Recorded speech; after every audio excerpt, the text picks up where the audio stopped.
Olá, neste 22º encontro da pós-graduação vou apresentar a utilização do ITU para estimativa de temperatura interna de vacas da raça Nelore. Meu nome é Edgar Malaguês, sou doutorando na pós-graduação em zootecnia e orientado pelo professor Francisco Del Pino, na Universidade Federal de Pelotas.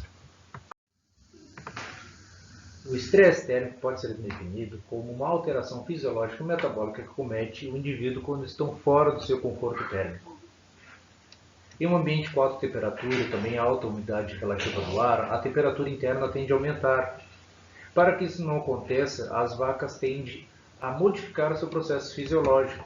Uma ferramenta muito utilizada ou comumente utilizada para identificar essa zona de conforto térmico é o índice de temperatura e umidade, que é uma junção dessas variáveis de temperatura e umidade relativa do ar. Contudo, existe uma divergência na sua escala de zona de conforto térmico. Como podemos notar nesse exemplo, Garabano utiliza o ITU de 74 a 79 como estado de alerta. Já esse outro ator, os Seixas, utiliza o ITU de 72 como não teria estresse e a partir de 72 como estaria a ter perdas produtivas. A partir então da problemática de definição da escala do ITU, o objetivo do nosso trabalho então foi ter uma equação que estime a temperatura interna, utilizando justamente o ITU como uma variável preditora, uma variável que estime essa temperatura interna para uma tomada de decisão mais precisa, quando for analisar a zona de conforto térmico, ter esse dado mais pontual.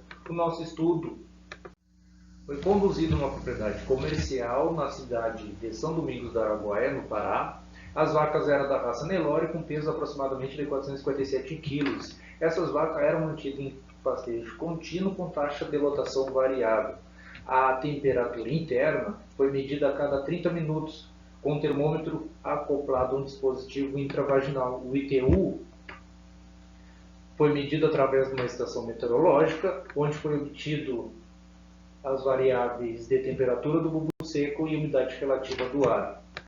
Nosso modelo então se baseou numa regressão logística exponencial, em que a gente teve o ITU como uma variável estimadora e a temperatura interna como uma variável resposta. O nosso modelo foi repartido em 3 segmentos. O modelo geral, em que a gente observou a 24 horas como um todo, e também repartido em período diurno e período noturno. As nossas equações foram bastante promissoras. Como a gente pode observar aqui, o erro quadrado médio foi próximo de zero.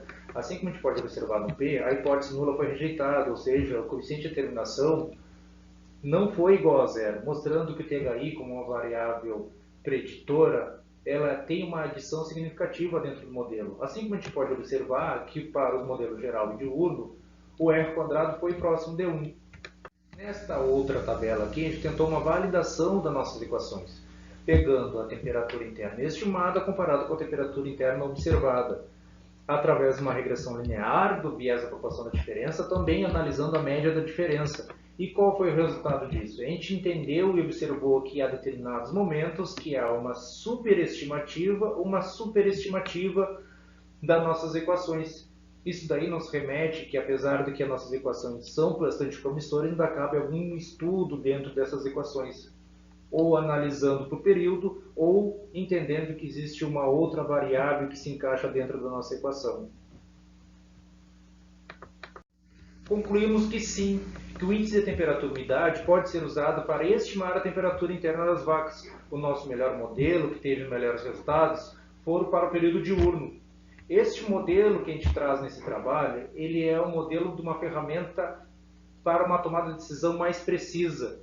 E que sim, esses 3 modelos podem ser usados em conjunto.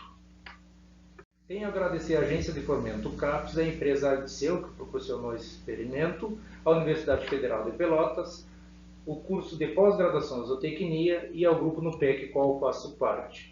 Obrigado pela atenção de todos.